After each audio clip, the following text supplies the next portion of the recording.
প্রিয় দর্শক, আপনারা দেখছেন সংবাদ সারাদিন ইউটিউব নিউজ চ্যানেল সাদা বাংলায় রাজনীতির কথা। রাজ্যে বিরোধী নেতা শুভেন্দু অধিকারীর ওপর আজকে হামলা হয়েছে কোচবিহারে। এই পুরো সিস্টেমটাকে পরিবর্তন করতে হবে। শুধু রাজ্য সরকারকেই নয়, সমস্ত পুলিশ প্রশাসনকেও পরিবর্তন করতে হবে, যেটা আপনাদের দ্বারাই সম্ভব একমাত্র ভোটের মাধ্যমে। সমস্ত পশ্চিমবঙ্গে সাধারণ মানুষ এগিয়ে না আসলে পরিবর্তন কিন্তু কিছুতেই হবে না। অনেক নেতা আসবে, অনেক নেতা যাবে, কিন্তু আমাদের এই পশ্চিমবঙ্গের অবস্থা কিন্তু ঠিক এই রকমটাই থাকবে। আজকে শুভেন্দু অধিকারীর উপর প্রাণে মেরে ফেলার মতন হামলা হয়েছে। শুধু শুভেন্দু অধিকারীর উপর নয়, সেখানে উপস্থিত সকল বিজেপি কর্মীদের উপর হামলা হয়েছে। বিজেপির তরফ থেকে যেটা অভিযোগ করেছেন সেটি হলো মমতা বন্দ্যোপাধ্যায় উদয়ন গুহকে দিয়েই এই হামলাটি করিয়েছেন। কেন করিয়েছেন তার কারণটি হলো, যে কোনো যুদ্ধে নামতে হলে আগে সেনাপতিকে টার্গেট করতে হয়। আপনি যদি প্রধান সেনাপতিকে টার্গেট করতে পারেন, তাহলে বাকি যারা রয়েছেন তারা কিন্তু যুদ্ধক্ষেত্র থেকে এমনিতেই ভয়ে রণক্ষেত্র ছেড়ে পালিয়ে যাবে। আমাদের পশ্চিমবঙ্গের মুখ্যমন্ত্রী মাননীয় মুখ্যমন্ত্রী মমতা বন্দ্যোপাধ্যায় ঠিক এই কূটনীতি চালিয়েছেন, এমনটাই কিন্তু বলছেন বিজেপি সরকার। উদয়ন গুহকে দিয়ে শুভেন্দু অধিকারীকে প্রাণে মেরে ফেলতে চেয়েছিলেন, এমনটাই কিন্তু অভিযোগ করেছেন শুভেন্দু অধিকারী। বিরোধী দলনেতা শুভেন্দু অধিকারীকে যদি অ্যাটাক করতে পারে, তাহলে পশ্চিমবঙ্গের সমস্ত বিজেপি কর্মীদের কাছে এই বার্তাটি পৌঁছে যাবে যে কেন্দ্রীয় সরকারের বিএসএফদের নিরাপত্তাও থাকাকালীন তার উপর হামলা করতে পারেন। তাহলে সাধারণ যারা কর্মী সমর্থক রয়েছেন, একেবারে যারা গ্রাম লেভেলের থাকে, বুথ লেভেলের থাকেন, তাদের অবস্থা কি হতে পারে? এইরকম ভাবে কিন্তু শাসক দল ভয় দেখাতে চাইছেন বিজেপির সমস্ত ছোট বড় কর্মীদেরকে। শুভেন্দু অধিকারীর গাড়ি ভাঙচুর করা হয়েছে।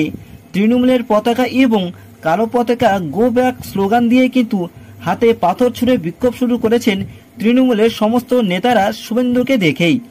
12:35 নাগাদ কোচবিহারের খাগড়াবাড়ি এলাকায় পৌঁছাতেই তৃণমূলের কর্মী সমর্থকরা ঝাঁপিয়ে পড়েন তার উপর। হাইকোর্টের অর্ডার বিরোধী দলনেতা শুভেন্দু অধিকারী হাইকোর্টের অর্ডার হাতে নিয়েই কিন্তু বিজেপি সেখানে মিছিল করতে চেয়েছিলেন, কিন্তু তাতেও বাধা সৃষ্টি করলেন শাসক দলের সমস্ত লুঙ্গি বাহিনীর নেতারা।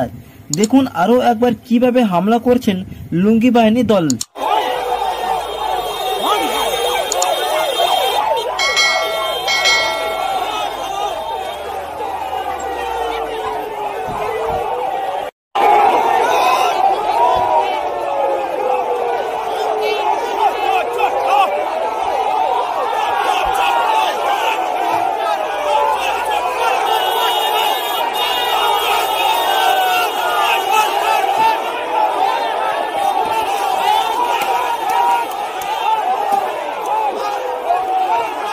প্রিয় দর্শক, মমতা বন্দ্যোপাধ্যায় কিছু পারুক আর না পারুক, এইরকম লুঙ্গি বাহিনীর দল প্রত্যেকটি পাড়ায় পাড়ায় অবশ্যই তৈরি করে রেখেছেন।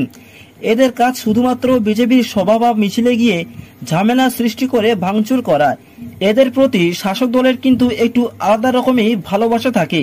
এদেরকে সন্তুষ্ট করার জন্য কিন্তু এদেরকে মাসে মাসে গাড়ি গাড়ি টাকা দিয়ে তাদেরকে লালন পালন করেন। এই সিস্টেমটি কিন্তু কংগ্রেসের আমলে বাম সরকার দেখেছে। এই সিস্টেমটাই কিন্তু সিপিএম এর আমলে তৃণমূল দেখেছে। আবার এই সিস্টেমটি তৃণমূলের আমলেই এখন বিজেপি সরকারকে দেখতে হচ্ছে। কোনো রকম পরিবর্তন হয়নি। তাই এর জন্য কিন্তু আমি বলছি, আমাদের পশ্চিমবঙ্গের রাজ্যের একটা পরিবর্তন চাই। আজকে এই হামলার পেছনেই যারা অবৈধ বাঙালি রোহিঙ্গা এ দেশে রয়েছেন, তাদেরকে এই দেশ থেকে বের করার জন্য কিন্তু এসআইআর প্রক্রিয়াটি শুরু করা হয়েছে। এই রাজ্যের শাসক দল যাদেরকে জামাই আদর করে রাখতে চাইছেন, তাদের কিন্তু বড় খেসারত দিতে হবে এইবার। যারা এই হামলার পিছনে রয়েছেন তাদের প্রত্যেককেই কোনো ছাড় দেবেন না সমস্ত বিজেপি কর্মীরা।